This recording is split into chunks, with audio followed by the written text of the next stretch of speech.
neurochirurgie est peut-être la plus ancienne pratique de l'art médical au sens large. Les trépanations étaient réalisées à la période néolithique à l'âge de pierre. On a pu dater certaines trépanations réalisées en France vers 7000 ans avant Jésus-Christ. Aujourd'hui, votre émission Remue-Ménage est consacrée à la chirurgie du cerveau. Remue-Ménage avec Laurent Kessler sur RCF. Docteur Fabien Reich, bonjour. Vous êtes neurochirurgien au CHRU de Nancy dans le service du professeur Thierry Civit. Vous êtes spécialisé dans une forme de chirurgie très particulière qu'on appelle la chirurgie éveillée du cerveau. D'ailleurs, certains présentent à juste titre cette méthode comme une opération du cerveau avec l'aide du patient. Vous avez d'ailleurs fait la une des journaux en mai dernier pour avoir réalisé ce type d'opération devant 250 étudiants de la faculté de médecine. Pouvez-vous nous expliquer en quoi consiste cette chirurgie du cerveau éveillé ? Bonjour Laurent. Alors cette chirurgie du cerveau éveillé, c'est une chirurgie qui va consister à dresser une carte des fonctions du cerveau pendant l'intervention pour chercher à essayer d'éviter les zones qui sont importantes pour le patient, essayer de passer à côté, essayer de passer à travers les zones qui sont non fonctionnelles, puisque a priori on ne peut pas savoir en fait quelles vont être ces zones d'un patient à un autre du fait d'une grande variabilité entre les individus. Donc chaque patient qui arrive a des fonctions cérébrales dispersées un petit peu dans le cerveau, c'est assez difficile de le repérer. Et donc avant la chirurgie, c'est un petit peu tout ça qu'il faut arriver à démêler pour savoir où est-ce que vous pouvez opérer ou ne pas opérer, c'est ça ? Oui, effectivement, c'est ça. On va chercher par exemple à identifier les zones qui permettent aux patients de parler ou de bouger, et d'une personne à une autre, on ne peut pas savoir en fait si ces zones par exemple seront à gauche, à droite, devant ou derrière, et on va demander aux patients pendant l'intervention de parler et de bouger, et à l'aide d'une petite électrode, on va envoyer un petit courant électrique sur le cerveau, et si on est sur une zone qui est utile pour le langage ou pour la motricité, on va bloquer ces fonctions chez le patient, et donc on saura que cette zone est fonctionnelle et qu'on ne doit pas y toucher.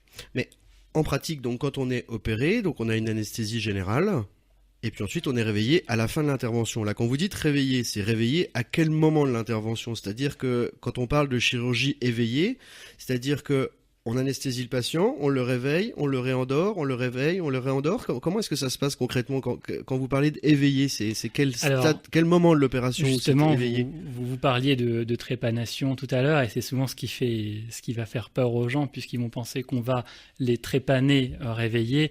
Et non, effectivement, les patients vont être endormis pendant toute la phase d'ouverture lorsqu'on va accéder au cerveau, et ça va permettre d'éviter toute forme de douleur chez le patient. Puis en fait, ils seront réveillés au moment où on est sur le cerveau, et ce qui est assez incroyable, c'est que le cerveau ne peut pas ressentir la douleur, ce qui fait qu'on va pouvoir travailler, retirer les zones qu'on veut retirer sans générer de problème. Et ensuite, une fois que c'est terminé, on va rendormir le patient pour ensuite fermer et terminer l'intervention. D'accord. Et donc cette technique de chirurgie éveillée du cerveau, elle concerne quel type de patients ? Tous les patients maintenant qui se font opérer du cerveau se font opérer de cette manière-là, ou il y a des patients plus particuliers que d'autres ? Alors effectivement, ça va concerner des maladies particulières. L'indication qui est préférentielle, c'est la chirurgie des tumeurs cérébrales, puisque c'est une chirurgie dans laquelle on va devoir chercher la tumeur, traverser éventuellement du cerveau pour accéder à la tumeur, voire dans les cas les plus fréquents, on ne fait pas la différence entre la tumeur et le cerveau, et c'est finalement cette technique qui va nous permettre de savoir quand est-ce qu'on est dans le cerveau. Dites, on ne fait pas la différence visuellement, c'est-à-dire oui. Que quand le cerveau est sous vos yeux de chirurgien, vous n'arrivez pas à voir avec vos yeux si c'est une tumeur ou si c'est du cerveau, et ça rend le geste chirurgical compliqué, c'est ça ? Effectivement, on ne peut pas faire la différence visuellement, et même avec des moyens d'imagerie poussés, on ne peut pas savoir jusqu'où va s'étendre la tumeur. Et d'ailleurs, dans certains cas, on se retrouve même dans des situations où vont coexister au même endroit et la tumeur et le cerveau normal, ce qui fait qu'on a absolument besoin de savoir si à cet endroit-là, ce cerveau normal, on peut le retirer ou pas. Et donc pour le savoir, nous avez parlé d'une petite électrode métallique qui allait permettre d'envoyer un tout petit courant électrique pour stimuler cette zone-là du cerveau. Ça veut donc dire que si vous stimulez d'un point de vue électrique et que le patient ressent quelque chose ou qu'il a un trouble particulier de son fonctionnement cérébral, ça veut dire que cette zone est encore saine. Alors que si vous stimulez et qu'il n'y a pas de réponse, c'est potentiellement une zone qui est encore cancéreuse, c'est ça ? Alors, tout à fait, si on stimule et que le patient a un trouble, on considérera que la zone est saine. En revanche, la difficulté est qu'il faut tester la bonne fonction au bon endroit. Si on teste le langage sur une zone de la motricité, eh bien en fait, on n'aura pas de problème de langage et on risque d'entraîner des problèmes de motricité puisque si on montre une image au patient, il arrivera à la dénommer correctement, mais si on ne lui demande pas de bouger, on ne se rendra pas compte qu'on peut générer une paralysie. Donc la perturbation des tests signifie que la zone est utile, mais tout l'art de cette technique consiste à choisir le bon test au bon endroit. Et le bon test au bon endroit, ça ce sont les neuroscientifiques qui, au fur et à mesure des années, ont décrit dans le cerveau différentes zones responsables de certaines fonctions. C'est ça, on a une idée assez précise maintenant de quelles sont les zones qui peuvent être responsables de certaines fonctions. C'est ce que vous avez appris dans vos études de neurochirurgie, appris via les études neuroscientifiques qui vous permettent d'adapter ces tests à chaque patient que vous voyez. Alors effectivement, c'est et l'acquisition des connaissances en neurochirurgie et en neurosciences de façon générale qui nous permettent de mieux en mieux connaître le cerveau et de le tester de façon de plus en plus précise. Et c'est comme vous le disiez aussi, l'expérience des patients qui vont nous signaler un trouble en particulier, qui vont aussi nous permettre de nous questionner sur des fonctions dont on ignorait la localisation et qui vont nous permettre à chaque fois de faire un pas en avant pour mieux comprendre le cerveau et mieux tester encore les fois d'après.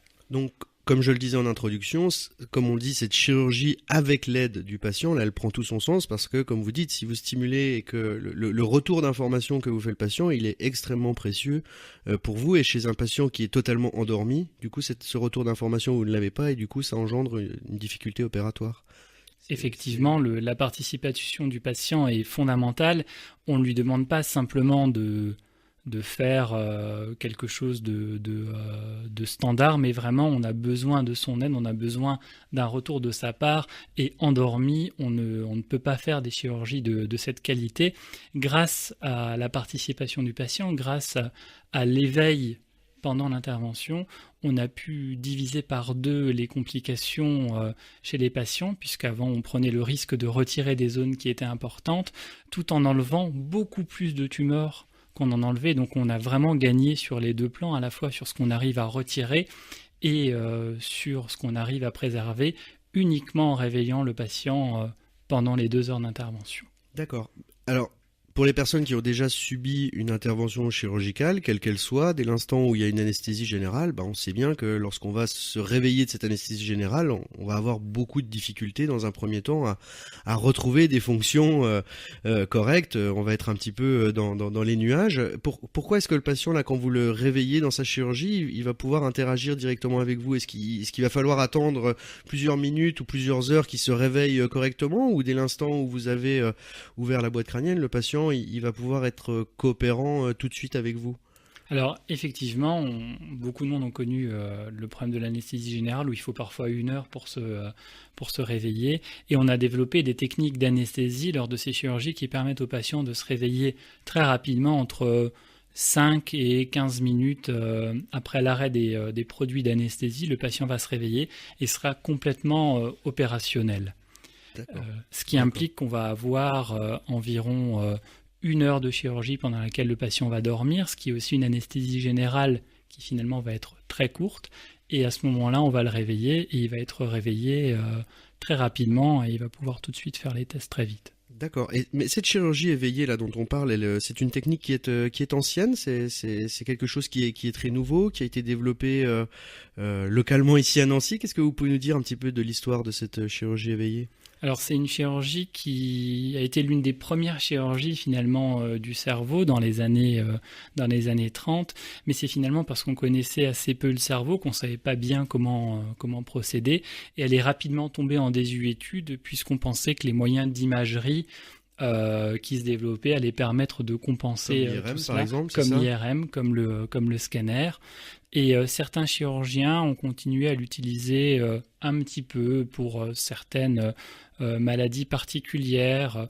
Et finalement, c'est en France, dans les années 2000, que le professeur Dufaux a vraiment fait réémerger cette technique, notamment pour les tumeurs cérébrales. Et grâce à lui, on a pu vraiment repousser en fait les techniques et repousser ce qu'on pouvait retirer au niveau du cerveau.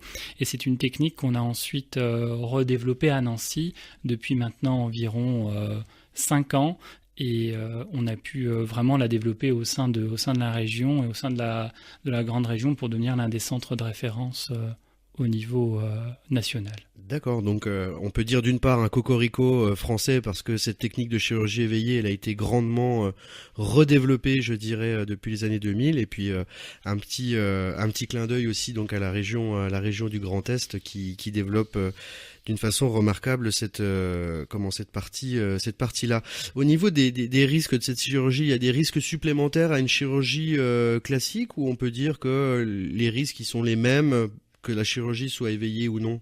Alors les risques sont les mêmes, je vous l'ai dit, sont même divisés par 2 grâce à cette chirurgie. En revanche, le problème c'est que cette chirurgie va s'effectuer vraiment au contact des zones qui sont fondamentales pour le patient. Par exemple, quand on va opérer dans les zones du langage, le problème c'est que si on a la moindre complication, immédiatement, le patient risque d'avoir un problème de langage. Mais en réalité, on a moins d'1% de complications sur ces chirurgies, ce qui fait que ça nous permet vraiment de travailler en sécurité. Et encore une fois, c'est grâce à l'aide du patient. D'accord. Et d'un point de vue assez général, quelles sont les grandes fonctions que vous allez tester dans le cerveau lors de vos chirurgies éveillées? Vous allez faire quel type de test aux patients? Alors principalement, on va tester le langage, on va demander au patient de parler, on va vérifier qu'il comprend bien ce qu'on lui explique, on va vérifier qu'il trouve bien tous les mots en lui montrant des images. On va également tester la motricité, c'est-à-dire qu'on va lui demander de bouger le bras, la jambe, pour vérifier qu'il maîtrise bien son mouvement. On teste également la vision, on s'assure qu'il voit bien en plaçant des images un petit peu en bordure de son champ visuel, et on va de plus en plus loin, justement, on en parlait, et grâce aux apports neuroscientifiques, on commence à pouvoir tester de plus en plus de choses, et on va aller tester les émotions, on va aller tester le jugement, en fonction, bien entendu, des zones dans lesquelles on va opérer, en montrant des visages au patient, en lui demandant s'il reconnaît les émotions, et tout cela, on va le faire en discutant avec le patient avant, pour savoir quelles sont les fonctions dont il va vraiment avoir besoin. En fonction de son activité professionnelle, par exemple, en fonction de ses aptitudes, en fonction de ce qu'il fait au quotidien, vous allez essayer de percevoir quelles sont les fonctions cérébrales qui lui sont particulièrement vitales, je dirais, et puis ensuite vous allez les tester concrètement lors de cette chirurgie. Mais ce qui me surprend un tout petit peu, c'est que on sait que les chirurgiens sont des personnes extraordinaires, mais c'est vous tout seul qui réalisez l'ensemble de cette intervention, c'est-à-dire c'est vous qui opérez et en même temps qui testez le patient? Est-ce qu'il y a une collaboration qui se fait entre la personne qui va opérer et la personne qui va tester? Comment ça s'organise concrètement au bloc opératoire? C'est vous qui gérez à la fois le geste technique et le test? Comment ça se passe? Alors c'est un vrai travail, d'équipe. On va avoir d'une part effectivement le chirurgien qui va faire le geste, mais on a également tout un tas de collègues en orthophonie, en neuropsychologie qui vont faire des tests aux patients avant l'intervention, déjà pour vérifier que eh bien, son langage, sa motricité fonctionnent correctement. Et ensuite, ça va être les mêmes personnes qui seront présentes pendant l'intervention, puisqu'elles auront pu avoir un lien avec le patient, elles vont bien le connaître. Et c'est ces personnes-là qui feront les tests pendant l'intervention et qui vont nous rapporter les erreurs qui se produisent. Et au-delà des tests, on a également des anesthésistes qui vont nous aider pendant l'intervention, qui sont spécialement formés pour ça. On a également des infirmières au bloc opératoire qui sont également spécialement formées, puisque le but, c'est d'aller rapidement, puisque les patients vont pouvoir être concentrés pendant 2 heures. Donc on a toute une équipe spécialisée qui va s'affairer. Le chef d'orchestre d'une grande équipe multidisciplinaire, à la fois neuropsychologie, orthophonie, anesthésiste et gestes techniques. Ouais, c'est remarquable. Remue-ménage sur RCF. Merci de rester en notre compagnie sur RCF ou de nous rejoindre dans votre émission Remue-ménage. J'accueille aujourd'hui le docteur Fabien Reich, qui est neurochirurgien au CHRU de Nancy et membre du réseau lorrain de recherche en neurosciences. Donc nous venons d'évoquer ensemble cette chirurgie du cerveau et ses fantastiques prouesses. Donc on a vu que par le biais de cette chirurgie, on allait pouvoir enlever un plus grand volume de la tumeur cérébrale sans pour autant y émettre des risques. Donc ça, c'est vraiment un bénéfice très très important. Maintenant, ce que j'aimerais évoquer avec vous, Fabien Reich, c'est la question que l'on peut se poser de l'après-opération, c'est-à-dire que le patient est opéré de sa tumeur. Tout d'abord, est-ce que la guérison dans ce genre d'intervention, elle survient d'une façon fréquente? Enfin, quels sont un petit peu les résultats sur le plan, je dirais, cancérologique de cette chirurgie? Alors ça va dépendre énormément du type de tumeur qu'on va opérer, puisque certaines tumeurs sont bénignes et on va pouvoir les retirer totalement, et donc on pourra avoir une guérison du patient en l'opérant dans des zones qu'on considérait comme auparavant inaccessibles. Et en revanche, d'autres tumeurs sont, comme vous l'avez dit, des tumeurs cancéreuses qu'on ne pourra malheureusement pas retirer totalement, mais on a pu doubler, et même plus que doubler, l'espérance de vie des patients ces 15 dernières années, rien que grâce à cette technique de chirurgie éveillée. En revanche, ça va passer nécessairement par une phase d'aggravation où, comme on a opéré au contact de zones importantes, comme le langage ou la motricité, eh bien ces zones vont avoir un petit peu de mal à fonctionner pendant quelques jours, quelques semaines. Donc le cerveau va devoir se réorganiser suite à cette... parce que forcément, toucher au cerveau, ça peut paraître assez difficile. Enfin, ça peut faire peur à un grand nombre de personnes qu'on aille toucher à notre cerveau, parce qu'on connaît à quel point il peut être à la fois remarquable dans les fonctions qu'il nous permet de faire, mais aussi très très fragile.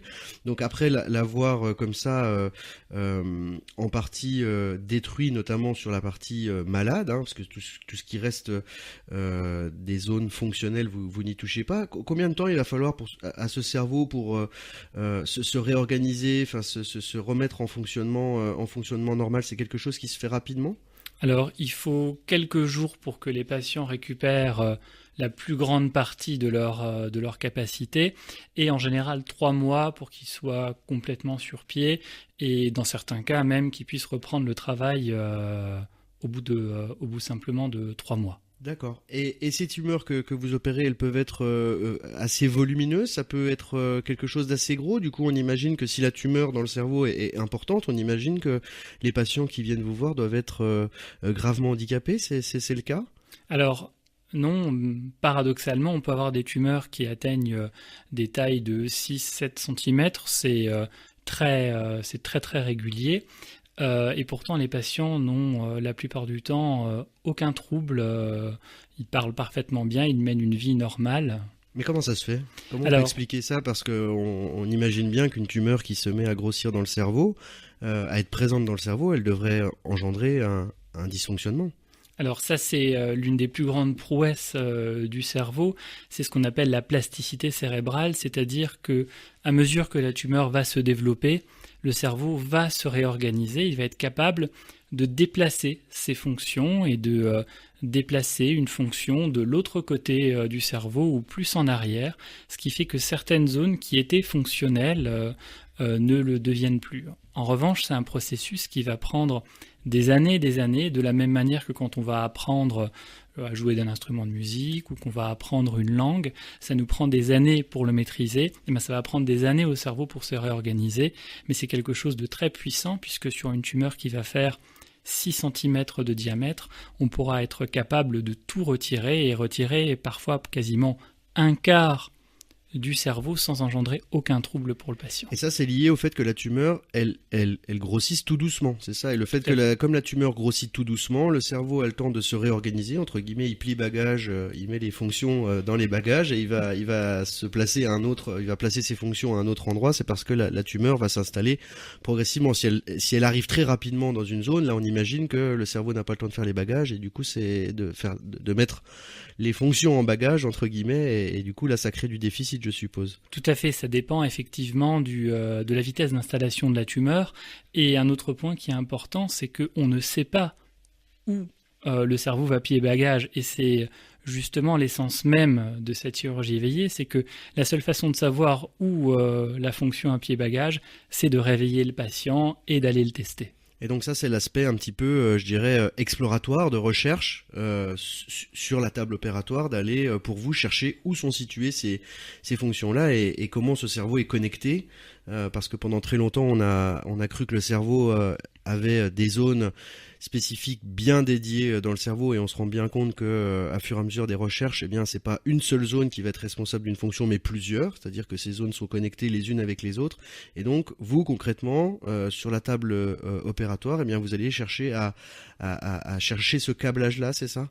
Tout à fait. Les fonctions du cerveau, on peut les associer à la lumière qu'il y aurait dans une pièce. Pendant des années, on a cru qu'il y avait la lumière uniquement parce qu'il y avait une ampoule.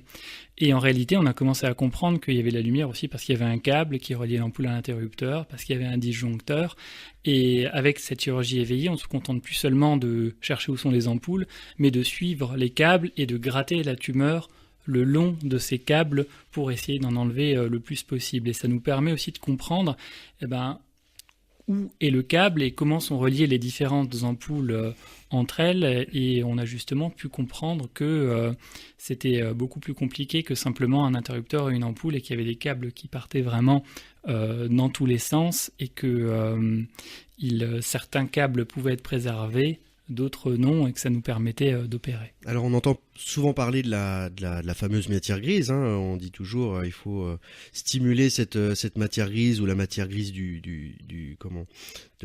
pays, etc. en parlant des neurones. Et donc en parallèle de cette matière grise, il y a donc cette matière blanche. Et c'est donc dans cette matière blanche, la partie la plus interne du cerveau, que vous allez retrouver ces câbles, c'est ça ?